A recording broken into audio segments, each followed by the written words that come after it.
I don't know if it's underrepresented, or it just is small.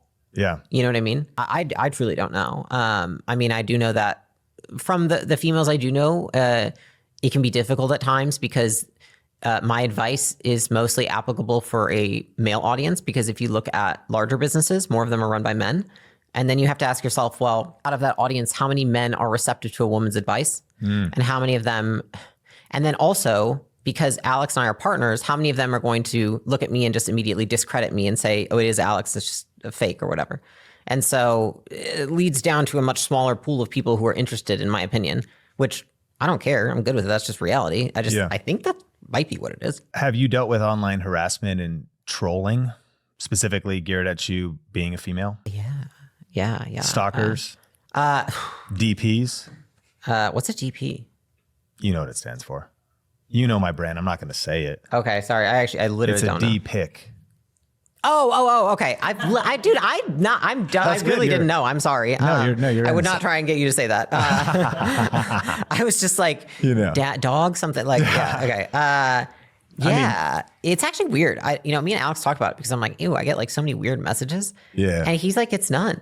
And I'm like, well, I think you're just scary. So women are like, oh, he's kind of scary. Like, I feel like I don't get any either. Maybe it's what I put out there, but I just want, I bring that up too, because there's so many female creators listening to this. And I think harassment, it sucks. I think it could be a resistance of like, man, I put myself out there. Do I want to deal with the BS coming my way of the stuff that can happen, as well as some legitimate fear from stalkers? I was just talking to one creator who has been very intentional to build a different name and a brand name, so her maiden name does not get out there for different reasons. So I'm kind of coming at it from that angle, like thinking how you manage those situations. I'll be honest, I just got personal security. So I now have a guy who's with me all the time. Prior to that, I never let it stop me. So I'll put it that way. It's like, I'm like, you've just got to do this. And it's just it's just the cost of the goals that I have, and that's fine. But I think that you have to take precautions, like don't own things in your own name. Don't put your business under, don't have your personal address out there. Put everything in like a different LLC.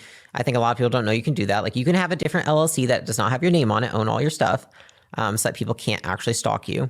In terms of messages that people send and inappropriate things people say online, it definitely shapes things that I do. I think I'd be lying if I said it didn't. I think my team knows, like, even the way that I dress when I make content is different than how I dress normally, is different than how I dress when I'm out with my friends. Like, I probably dress much more girly and less conservative, but because I don't like the things that people say about me online, when I try not to.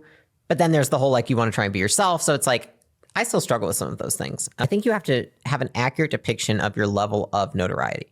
So, weirdos and people who message you stuff, like that can even happen to women who don't have huge followings. I think that if it comes to a level where people are showing up where you live and, coming to your place of residence or place of work or sending you very expensive gifts, maybe you need to consider like, hey, the cost of the goals I have, maybe that means that I do need to live somewhere secure with security. Maybe it means I need to get security. Maybe it means, and so, for me, the decision was at one point, okay, well, a lot of people are like, you should not live in a city. You should live in a house in like the middle of nowhere with like, armed guards and all that stuff. And I was like, yeah, I get that. I don't want to. I don't like living in the suburbs. It's not for me. And so what's the cost of that if I want to be safe is like, maybe I hire somebody who's like a full-time employee who is security. And so I think that's probably very unrelatable for most people that are listening to this right now. No doubt. But I say it to, I guess, explain that it is a priority to me, not because I'm actually scared, because I'm not really scared, but because I listen to people that are ahead of me. And people that are ahead of me have said these things, by the time something happens, it's too late. So getting security or taking precautions against these things, you only do when there has not yet been an incident. So to prevent an incident from ever happening, you want to take precaution ahead of time. And I think the basic stuff is, paying a service to make sure that your phone number and your address are not online. There are services that will literally daily swipe it and clear it off of all websites. You can Google it and look for it. And making sure that you don't own things in your own name.